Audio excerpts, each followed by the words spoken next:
کیونکہ اس بات کا اور کوئی مطلب نہیں نکلتا کہ ابراہیم پر جب ظاہر ہو گیا، کیسے ظاہر ہوا بھائی؟ یعنی کیا کیا اس کے باپ نے؟ معاذ اللہ کو شکست دے دی جا کر، کیا کیا؟ جب وہ مر گیا تب ابراہیم علیہ السلام نے اس کے لیے دعا کرنی چھوڑ دی. تو ہمارے لیے بھی یہی اصول ہے.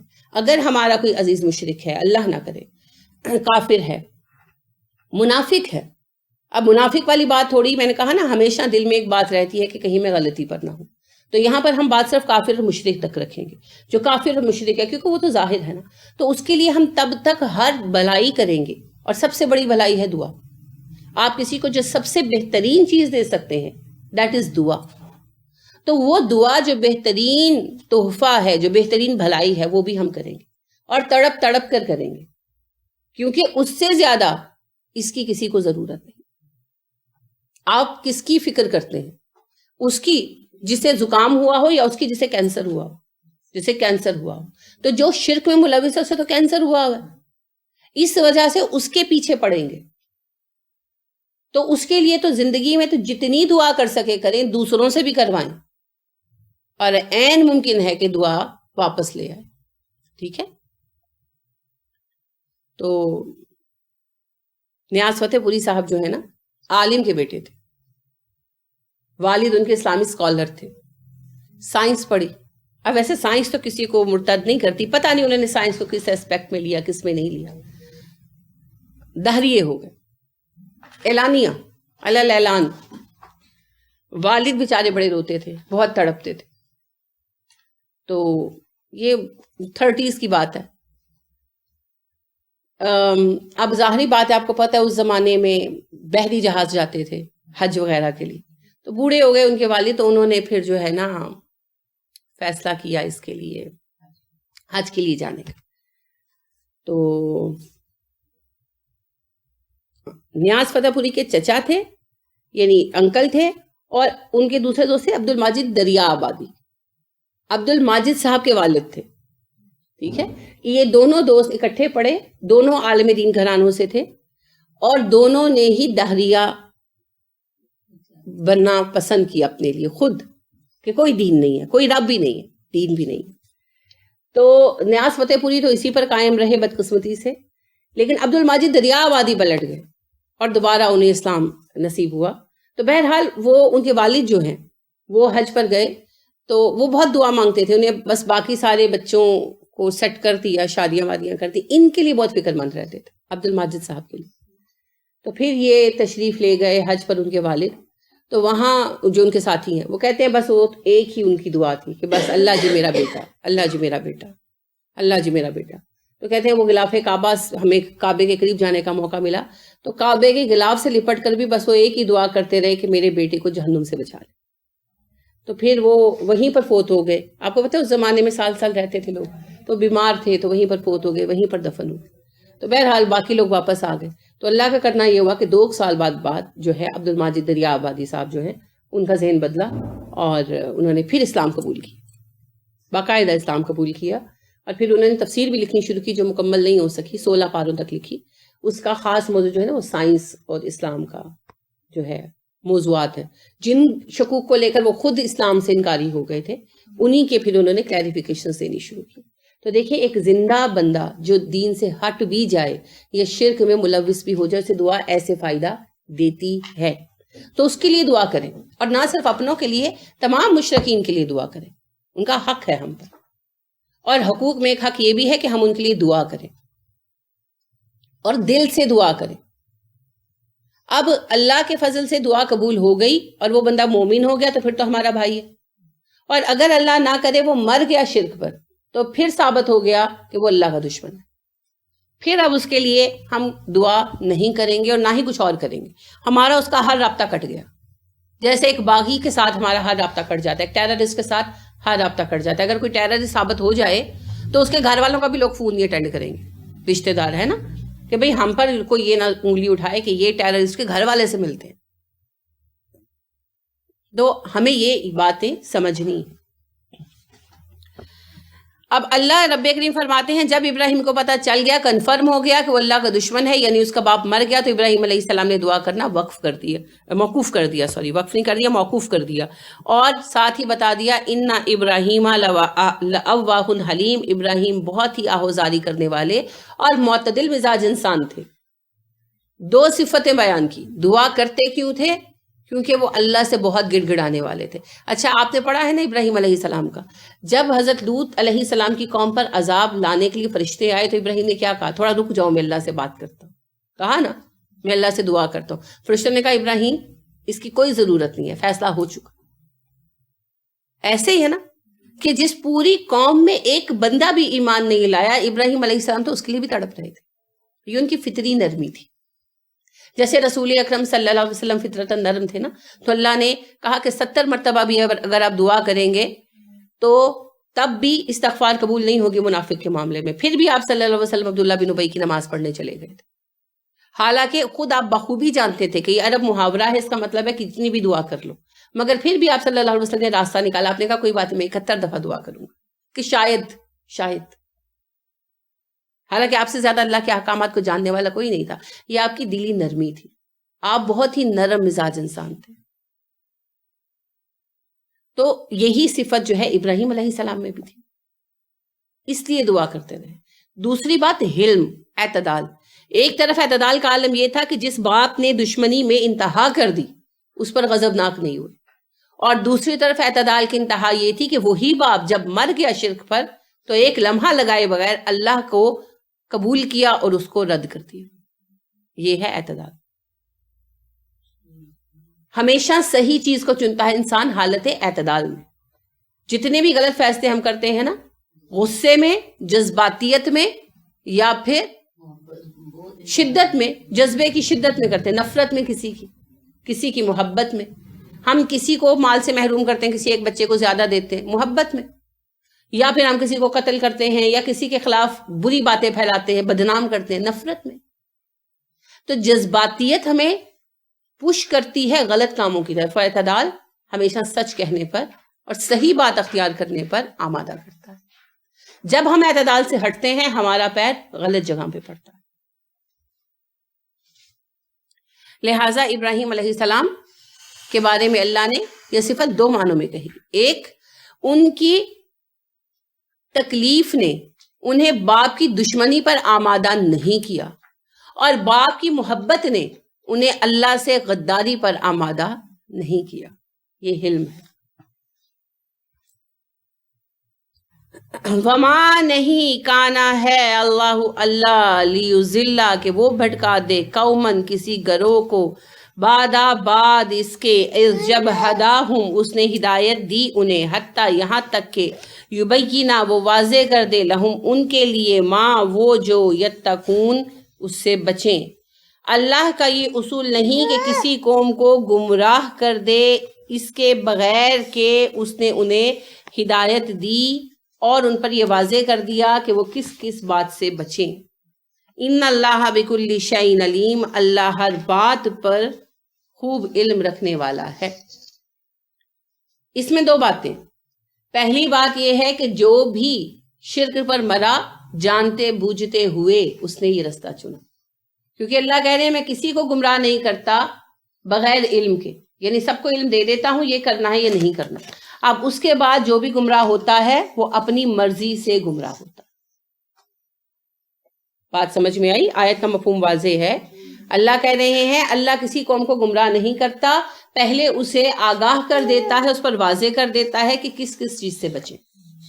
یعنی پہلے وحی آتی ہے، نبی آتا ہے، سارے جو ہیں احکامات آتے ہیں، ان سارے احکامات کو پانے سمجھنے کے بعد جو شخص انکار کرتا ہے یہ اسی کے بارے میں ہر بندے کے متعلق یہی اصول ہے۔ ہر دور میں ہر عہد میں احکامات آئے ہیں اور انبیاء آئے ہیں، انہوں نے سمجھایا سکھایا، سمجھنے سیکھنے کے بعد بھی جب لوگوں نے انکار کیا، شرک پر قائم رہے، تب اللہ رب کریم نے انہیں اپنا دشمن قرار دیتے ہوئے ان کے بارے میں یہ احکامات دیے۔ تو اللہ فرما رہے ہیں میں اس لیے انہیں اپنا دشمن قرار دے رہا ہوں کہ ان کی یہ شرک میں پڑنے کی غلطی اس وجہ سے نہیں ہوئی کہ وہ نادان تھے، جانتے نہیں تھے، اس لیے ہوئی کہ انہوں نے جان بوجھ کر سرکشی کو چنا، تو وہ باغی ہیں، اس لیے مجرم ہے۔ سمجھ آئی اس بات کی؟ اب یہاں پر ایک بات یہ کہ ہمارے یہاں عجیب سے سوچ پائی جاتی ہے، ایک طرف جو ہیں ہمارے اپنے گروہ اہل سنت کے وہ یہ ثابت کرنے کی کوشش کرتے ہیں کہ ابو طالب تو بخشے جا چکے ہیں اس لیے کہ رسول اکرم صلی اللہ علیہ وسلم کے چچا ہیں، لیکن ایسی کوئی بات نہیں ہے، نہ یہ بات قرآن سے ثابت ہوتی ہے، نہ حدیث سے، نہ علی رضی اللہ عنہ کا ایسا کوئی بیان ملتا ہے، اور خود رسول اکرم صلی اللہ علیہ وسلم نے بھی ایسی کوئی بات کبھی نہیں کی۔ ٹھیک ہے، تو یہ باتیں جو ہے نا بیکار ہیں، بے اصل ہیں۔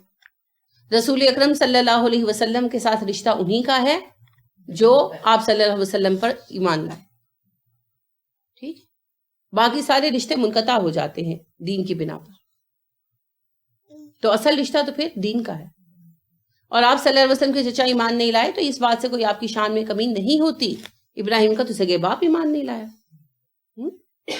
اس سے کوئی کمی نہیں ہوتی۔ اچھا حضرت یہ تو بڑے ہیں نا، بڑوں کی تو اپنی سوچ ہوتی ہے، حضرت نوح علیہ السلام کا تو بیٹا ایمان نہیں لایا، تو کیا یہ نوح علیہ السلام کی کمی تھی؟ نہیں، یہ ان لوگوں کا اپنا قصور تھا۔ بیٹے کے گناہ پر باپ کو یا باپ کے گناہ پر بیٹے کو متون نہیں کیا جا سکتا، ہر کسی کو عقل ملی ہوئی ہے، ٹھیک ہے، تو یہ کوئی بات نہیں ہے، یہ تو بہت ہی بیکار قسم کی سوچ ہے ہماری، ہم عجیب قسم کی دنیاوی سوچوں میں پڑے رہتے ہیں، جیسے ہم دنیا میں بھی کہتے ہیں نا، اگر کسی کا بیٹا برا نکلا ہے تو ہم کہتے ہیں یہ سکھایا تھا تم نے، کوئی ماں باپ یہ نہیں سکھاتا، بالکل، تو اسی طرح کی باتیں ہم سوچتے ہیں انبیاء کرام علیہ السلام کے متعلق بھی معاذ اللہ، اور تبھی پھر ہم یہ کہتے ہیں نہیں نہیں نہیں وہ تو ایمان لے آئے تھے، کہیں سے ثابت نہیں ہوتا، نہ حدیث سے نہ قرآن سے۔ اور سب سے اہم بات یہی ہے کہ جو ایمان لائے گا وہی بخشا جائے گا، لہٰذا ابو طالب بھی مسلمان نہیں ہوئے اور ان کا بیٹا طالب بھی مسلمان نہیں ہوا، باقی سارے بچے مسلمان ہوئے، تو خود ان کے بچوں نے کبھی اپنے باپ کے بارے میں یہ بات نہیں کی ہمارے ابا مسلمان ہو گئے تھے۔ تو آج ہم ایسی بحث کرتے ہیں۔ دوسری طرف ہماری شیعہ برادری ہے، ان کا حال یہ ہے کہ وہ تو ابو طالب کا ماتم تک مناتے ہیں بیٹھ کر، اور لکھتے ہیں ابو طالب رضی اللہ عنہ، معاذ اللہ، نہیں جی، ہاں علیہ السلام، وہ زیادہ تر علیہ السلام۔ دیکھیں غلط بات ہے، بالکل غلط بات ہے، اور قرآن کی بالکل منافی ہے، کوئی ثبوت موجود نہیں ہے ابو طالب کے اسلام نہ لانے کا، اور بہت ہی پختہ احادیث موجود ہیں، خود حضرت علی رضی اللہ عنہ کے بیانات موجود ہیں اس بارے میں۔ اور سب سے بڑی بات کہ رسول اکرم صلی اللہ علیہ وسلم نے بعد کے 13 سال، آپ کی نبوت کے 10ویں سال میں ابو طالب فوت ہو گئے تھے نا، تو رسول اکرم صلی اللہ علیہ وسلم اس کے بعد 13 سال زندہ رہے، آپ صلی اللہ علیہ وسلم نے کبھی ابو طالب کا نام بھی نہیں لیا۔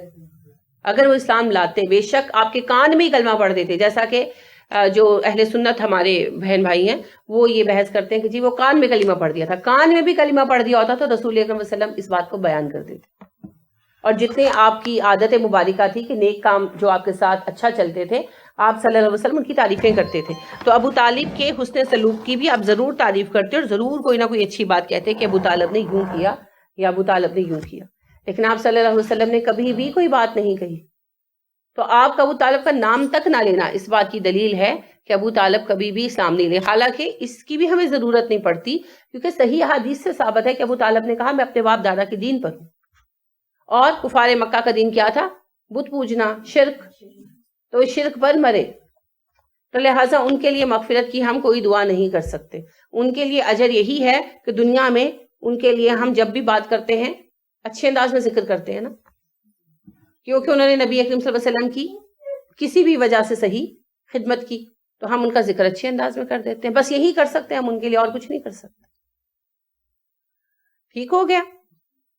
اچھا، یہاں اس آیت کا ایک دوسرا معنی بھی ہے، اور وہ آپ جہاں بھی قرآن میں یہ آیت پڑھتے ہیں نا، جسے اللہ چاہتا ہے گمراہ کرتا ہے، جسے اللہ چاہتا ہے ہدایت دیتا ہے، یہ اسی کا جواب ہے، یہ آیت نمبر 115، یہ اسی کا جواب ہے۔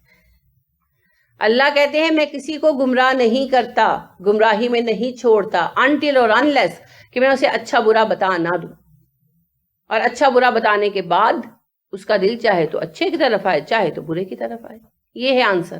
اللہ گمراہ کرتا ہے جسے چاہتا ہے کا۔ اللہ رب کریم سارا علم عطا کرتے ہیں، عقل کے اندر یہ چیز شامل ہے، ہمارے ذہنوں میں پیوست ہے، یہ اچھا ہے یہ برا ہے. بچے کو بھی پتا ہے جھوٹ بولنا غلط ہے، سچ بولنا اچھا ہے. یعنی یہ چیزیں فطرت میں ہیں. کپڑوں کے بغیر باہر آنا بری بات ہے، بچوں کو بھی پتا ہے نا. اور کپڑے پہن کر باہر آنا اچھی بات ہے، بچوں کو بھی پتا. حیا، بے حیائی، عریانی اور لباس پہننا، یعنی ہر اچھی بری بات ہمارے اندر موجود ہے، بلٹ ان، فطرت میں ہے. اس کے بعد مزید علم. ہر بندے کو اللہ نے علم کے ذرائع سے نوازا ہے. سبھی علم کسی نہ کسی حد تک پاتے ہیں. سبھی کو مشورہ دینے والے ملتے ہیں، سبھی کو سمجھانے والے ملتے ہیں، باہر سے بھی اور اندر سے بھی. اندر سے بھی مسلسل ہمیں آواز آتی رہتی ہے. پھر ان ساری باتوں کو دیکھتے سنتے نظر انداز کرتے ہوئے جو شخص غلط راستہ چنتا ہے وہ اپنی چوائس سے جاتا ہے اس راستے پر. اور یہ اللہ کا طریقہ نہیں ہے کہ جو غلط راستے پر جانا چاہے اسے بالوں سے پکڑ کر سیدھے راستے پر لے آئے. نہیں، یہ اللہ کا طریقہ نہیں. اور نہ ہی یہ اللہ کا طریقہ ہے کہ جو صحیح راستے پر جانا چاہے اسے دھکے مار کر گرا دے کہ I don't want you on this way. نہیں، یہ بھی اللہ کا طریقہ نہیں.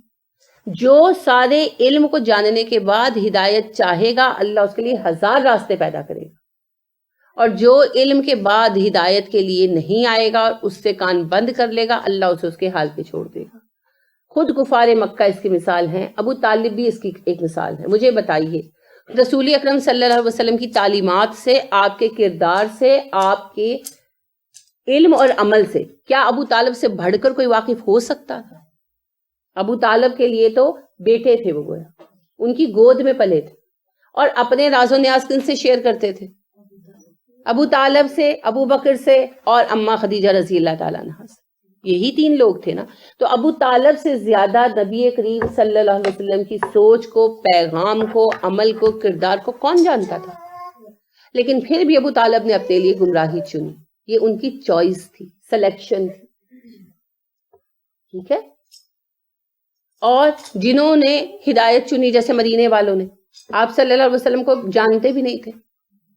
کبھی آپ صلی اللہ علیہ وسلم جوانی میں مدینہ نہیں نہ گئے، صرف اپنی والدہ کے ساتھ گئے، اس کے بعد کبھی بھی نہیں گئے. مدینہ والے آپ کا نام بھی نہیں جانتے تھے. اور جب آپ صلی اللہ علیہ وسلم نے دعوت پیش کی 11ویں سال میں، 12ویں سال میں چند لوگ مسلمان ہوئے اور پھر 1 سال کے اندر اندر مدینہ کا سارا بڑا حصہ مسلمان ہو گیا. تو لہٰذا یہ ہے اللہ کے پیغام کو سننے کے بعد ماننا اور نہ ماننا. تو پہلے اللہ ہر کسی کو زندگی میں پیغام پہنچواتے ضرور ہے، ضرور ہدایت کا پیغام پہنچواتے کسی نہ کسی ذریعے سے. پھر جب وہ ہدایت کے پیغام پر کان نہیں دھرتا اور اپنے لیے غلط راستہ چن لیتا ہے تو اللہ کہتے ہیں اوکے، جو کرنا چاہتے ہو کرو. اب پھر وہ اپنے انجام کا خود مالک ہے. دیکھیں مجھے پتا ہے کہ نماز پڑھنا کتنا ضروری ہے. اب اگر میں نماز نہ پڑھوں اور بستر میں بیٹھی رہوں تو کیا اللہ فرشتہ بھیجیں گے جو آ کے مجھے کوڑے مارے کہ اٹھ کے نماز پڑھو؟ نہیں. اتنا ہی اللہ کے ذمے ہے ہمیں یاد دہانی کرا دینا. اور یہی اللہ نے وعدہ بھی کیا تھا جب اللہ نے کہا تھا جاؤ زمین پر جاؤ اور جب تمہارے پاس آئے میری ہدایت تو جو ہدایت پر عمل کرے گا وہ کامیاب ہوگا اور جو میرے احکامات کو نظر انداز کر دے گا اسے میں جہنم میں ڈالوں گا ہمیشہ کے لیے. تو ہدایت کیا ہے؟ ہدایت کیا ہوتی ہے؟ آپ ہدایت دیتے ہیں نا، میری ہدایات پر عمل کرو، ڈاکٹر کی ہدایات پر عمل کرو. کیا ہدایات ہوتی ہے بھائی؟ انسٹرکشنز دے دینا نا کہ یوں یوں کرنا. اب اگر نہیں کرتے تو کسی نے آ کر نہیں کرانا کسی بھی معاملے میں. جیسے ڈاکٹر نے ہدایات دی، آپ نے نہیں مانی تو ڈاکٹر کا کوئی ذمہ نہیں. دنیا کی کسی عدالت میں چلے جائیں، وہ کہیں گے بھئی تمہیں ہدایت دے دی تھی، ڈاکٹر کا ذمہ اتنا ہی تھا. آپ نے ہدایت دی ملازمہ کو یہ کام کرو، یہ کام کرو، یہ کام کرو. ہدایت ہی دے سکتے ہیں نا. پیار سے نہیں سنا اس نے، تھوڑا سا ڈپٹ کے کہہ دیں گے. پھر بھی نہیں سنا تو کیا کریں گے؟ جان سے مار دیں گے؟ نہیں، آپ اسے چھوڑ کے کوئی اور ملازمہ رکھ لیں گے. کیوں چھوڑا اس کو؟ کیوں اس کی اصلاح نہیں کی؟ اچھا استاد بچوں کو ہدایت دیتا ہے یہ کام کرو، یہ کام کرو. جو کرتے ہیں ان پر اس کی توجہ اور نظر عنایت بڑھتی جاتی ہے، اور جو نہیں کرتے وہ ایک دفعہ ڈانٹتا ہے، سزا دیتا ہے، 2 دفعہ دیتا ہے، پھر وہ کہتے ہیں دفعہ کرو، انہوں نے کوئی نہیں پڑھنا. ایسے ہی ہوتا ہے. بچوں میں بھی یہ ہوتا ہے، جو ہماری بات مانتا اور عمل کرتا ہے ہم اس پہ زیادہ مہربان ہوتے جاتے ہیں، جو نہیں مانتا ہم سمجھاتے ہیں، پھر تھوڑا ڈانٹتے ہیں، کچھ سزا دیتے ہیں، پھر ایک ایج آ جاتی ہے جب ہم سزا بھی نہیں دے سکتے، بڑے ہو جاتے ہیں، پھر ہم کہتے ہیں اس کو دفع کرو، اس نے ایسا ہی رہنا، یہ آج تک نہیں صبرا، آج کہاں سے صبرے گا؟ ہم اپنی پوری توجہ اس بچے پہ لگا دیتے ہیں جو فرما بردار ہوتا ہے، مطیع ہوتا ہے، ہم کہتے ہیں اس کو تو بھلا ہونا، ایک بچہ تو صحیح نکلے ہمارا۔ تو انسان اللہ کی فطرت پر ہے، ہمیشہ یاد رکھیں۔ اللہ رب کریم بھی علم پہنچواتے ہیں، ضرور پہنچواتے ہیں، بار بار میسج ملتا ہے، سمجھانے والے ملتے ہیں، کوئی پیار سے سمجھاتا ہے، کوئی ڈپٹ کے بھی کہتا ہے، پھر جب وہ ہر تنبیہ کو نظر انداز کر کے اسی راستے پر چلنا چاہتا ہے، پھر اللہ کہتے ہیں اوکے لیٹ ہم گو، جو کرنا چاہتا ہے کرے، یہی تو اختیار ہے، اسی کا تو اختیار ملا ہے۔ اور جو اس رستے پر آنا چاہتا ہے پھر اللہ اس کو طرح طرح کے ذرائع دیتے، طرح طرح کی آسانیاں دیتے۔ سفر ہے شرط مسافر نواز بہ تیرے، ہزار رہا شجر سایہ دار راہ پہ ہے۔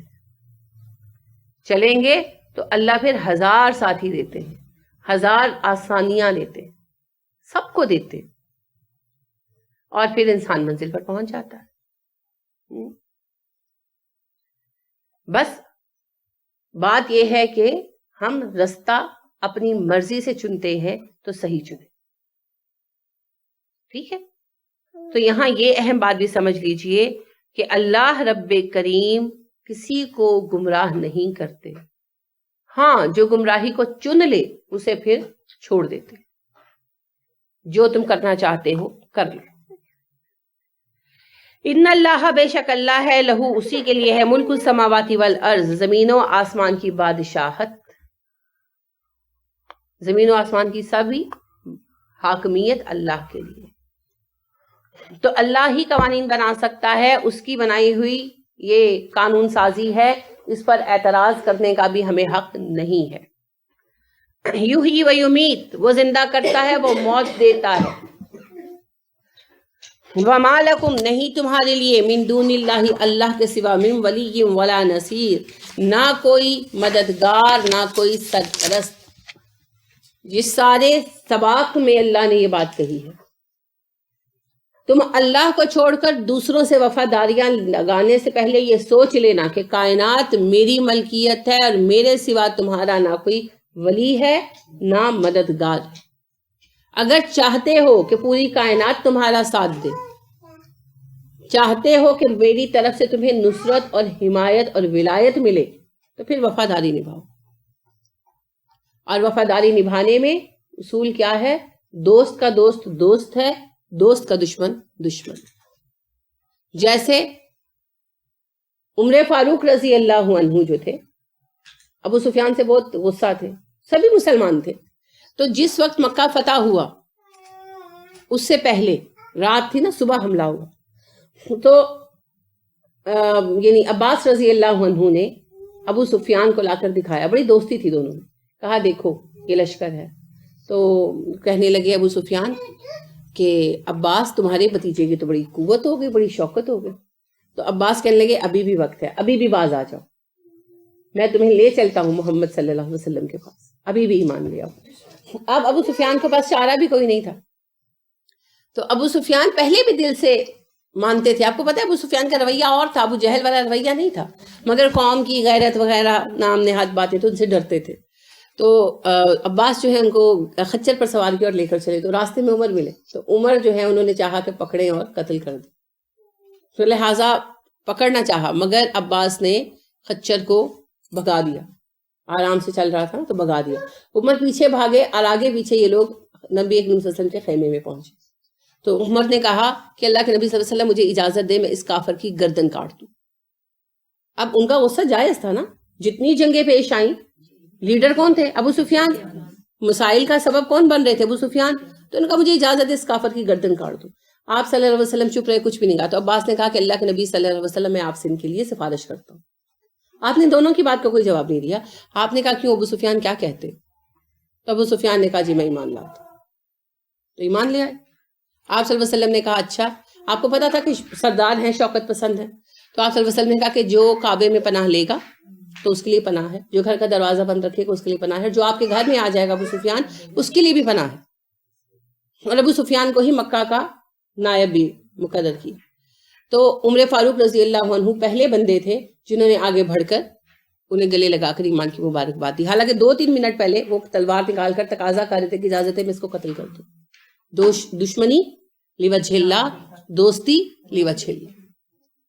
یہی چیز ہم دیکھتے ہیں کہ ابو بکر صدیق رضی اللہ عنہ کے بیٹے جو ہیں بڑے، وہ بھی مسلمان نہیں ہوئے تھے بدر کے موقع پر، بعد میں مسلمان ہوئے۔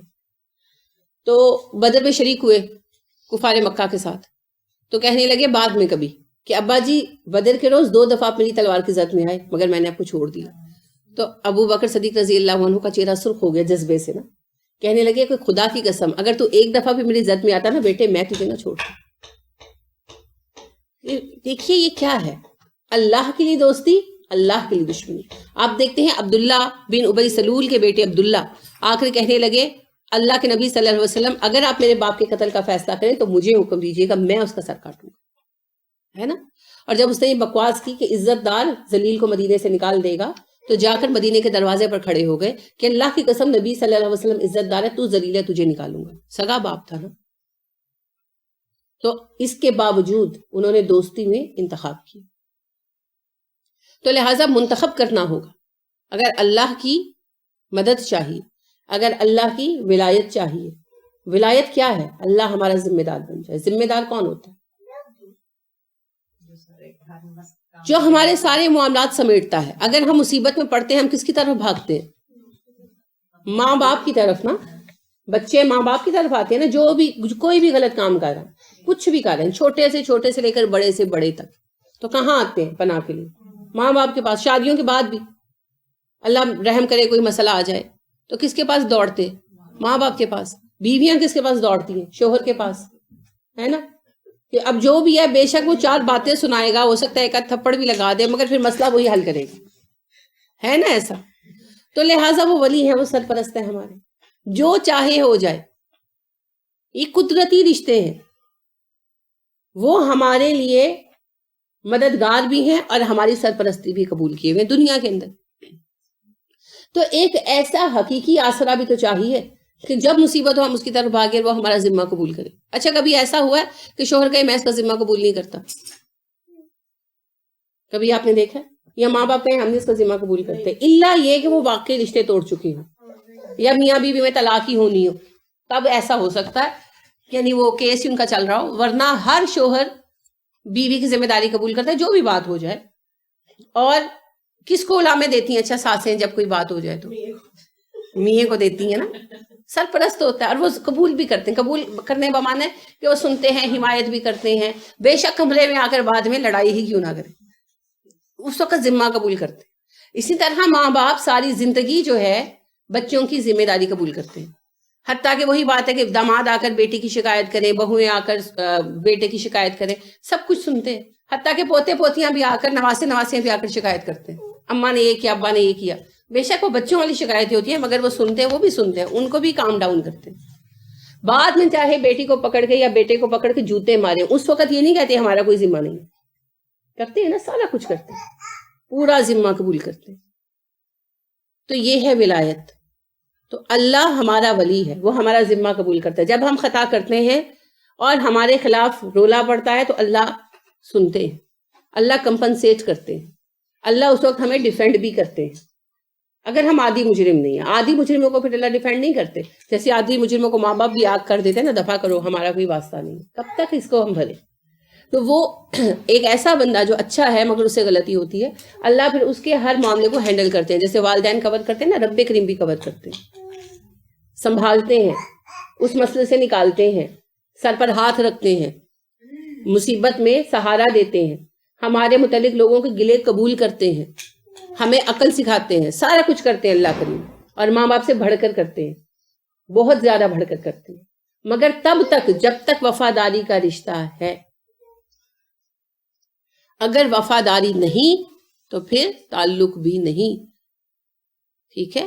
تعلق جو ہے اس کا اصول ہے وفاداری بشرط استواری، وفادار رہو اور وفاداری کو برقرار رکھو۔ ایسا ہو سکتا ہے کہ آپ اپنے ماں باپ کے دشمنوں سے ملے رہیں اور ماں باپ آپ کو سینے سے لگائے رکھیں، وہ بھی چھوڑ دیتے. ٹھیک ہے، وہ جیسے محاورے پڑے ماں دی سوکن تھی دی سیلی، کیا مطلب ہے کہ ماں کے ساتھ جو عورت یعنی فراڈ کر رہی ہے، اس کے میاں سے افیئر چلا رہی ہے، اس کی دوست بنو اور پھر چاہو کہ ماں تمہاری فیور کرے، نہیں ہو سکتا. شراکت برداشت نہیں ہے نا ماں کو بھی، اللہ کریم کو کیسے برداشت ہے؟ لہذا چوز کرنا ہوگا. اللہ سے وفادار رہیں گے تو بدلے میں کیا ملے گا؟ اس رب کریم کی ولایت، حمایت، نصرت، محبت، اپنائیت جو مالک الملک ہے. اور اگر اس کے مقابل کسی اور کو چوز کیا، آزاد ہیں اس میں، لیکن یاد رکھیں اللہ کی ولایت و سرپرستی سے محروم ہو جائیں گے، کیونکہ ہم دوگلے ہو سکتے ہیں، اللہ کریم نہیں. ٹھیک ہے، تو اس وجہ سے اپنی مرضی سے، اپنی سوچ سے، اپنے فہم سے جب کوئی مشرک، خواہ وہ ہمارا اپنا ہو خواہ بیگانہ ہو، مر جائے شرک پر تو ہمیں اسے چھوڑ دینا ہوگا. ٹھیک ہے جی، کوئی سوال؟ جیسے یہ ہمارے ریلیٹیو میں مطلب باجی کی سسرال میں ہے، وہ لوگ بہت ہی شرک کرتے ہیں، تو ہمارا پھر ذمہ نہیں بنتا کہ ہم ان کو بتائیں؟ آپ ان کو پیغامات پہنچائیں، توحید کے احکامات پہنچائیں، عمدہ طریقے سے نصیحت کریں، توحید کے متعلق لیکچرز فراہم کریں، کتابیں فراہم کریں، میسج دیں. بہت ہی بیکورڈ سے ہیں، اس طرح کا سنتے ہی نہیں. جتنا پیغام ہو سکے دیں، اپنے عمل سے دیں، مختلف طریقوں سے دیں. ممکن ہو تو ان کے قریب جہاں کہیں کوئی قرآن کلاس ہو رہی ہے وہاں پہنچائیں. یعنی جتنا ممکن ہو کر سکتے ہو کریں. کچھ نہیں کر سکتے تو کم از کم دعا کریں. ٹھیک ہے، اس کے بعد پھر جب تک زندہ ہیں جو آپ کر سکتے ہیں پاسبل ہی کریں. بعد ازاں پھر دیکھیں گردن سے پکڑ کر کسی کو ہدایت پر تو ہم لا نہیں سکتے. دیکھیں نا، ابو طالب کو رسول اکرم صلی اللہ علیہ وسلم دعوت ہی دیتے رہے ہوں گے، لیکن جب ابو طالب نے قبول نہیں کیا تو کیا کیا آپ نے؟ کچھ بھی نہیں. ہمارا کام صرف پیغام دینا ہے، ماننا یا نہ ماننا اگلے کی آزاد مرضی ہے. تو بس پیغام دیتے رہیں، سمجھاتے رہیں، ہم یہی کر سکتے ہیں. اگر اگلا سننے پر بھی تیار نہ ہو تو کیا کریں؟ دعا کریں جب تک وہ زندہ ہے. ٹھیک ہے جی، اور کوئی بات؟ سوسائڈ کرنے والے کے لیے کہتے ہیں کہ حرام موت مرا ہے، اس کے جو نیک اعمال ہوں گے وہ بھی زیادہ ہو جائیں گے. نہیں، ایسی کوئی بات نہیں ہے. سوسائڈ جو کر لے کمٹ، اس کے لیے صلحاء نماز میں شریک نہیں ہوں گے. جنازہ میں عام مسلمان نماز پڑھیں گے. وہی اصول ہے جو منافق کے لیے بھی ہے کہ صلحاء نماز میں شریک نہیں ہوں گے. بہترین افراد، عام لوگ نماز جنازہ پڑھیں گے. باقی اس کے لیے دعا وغیرہ کرتے رہیں. ٹھیک ہے، اس کا گناہ بہت بڑا ہے کیونکہ خودکشی کو حرام قرار دیا گیا ہے نا. جان لینا حرام ہے، خواہ اپنی خواہ دوسرے کی. تو لہٰذا اس گناہ کی وجہ سے اسے اخیار امت یعنی امت کے بہترین افراد کی دعا سے محروم کر دیا گیا. باقی اس کے علاوہ وہ مسلمان ہے، اس کے ساتھ ویسے ہی پیش آئیں جیسے ہم دوسرے مسلمانوں کے لیے پیش آتے ہیں. ایسا تو نہیں ہوتا نا، مطلب آپ کی فیملی میں سوسائڈ اٹیمپٹ کرتا ہے تو اس کے گھر والے جو بہت کلوز افراد ہیں وہ اس کے نماز زیادہ نہیں کرتے ہیں، وہ تو کرتے ہیں. دیکھیں کلوز افراد کی بات نہیں ہو رہی، بہترین افراد کی بات ہو رہی ہے. یعنی کہ امت کے بہترین افراد، علماء، بڑے بڑے صلحاء، وہ شریک نہیں ہوں گے. اب اگر گھر کے افراد علماء میں سے ہیں تو پھر وہ نہیں شریک ہوں گے اور انہیں خود بھی علم ہوگا. اور اگر وہ ہمارے جیسی عام فیملیز ہیں تو پھر وہ شریک ہو جائیں، کوئی فرق نہیں پڑتا. ٹھیک، چلیے. سبحانک اللہم و بحمدک ونشہد ان لا الہ الا انت ونستغفرک ونتوب الیک. السلام علیکم ورحمۃ اللہ وبرکاتہ.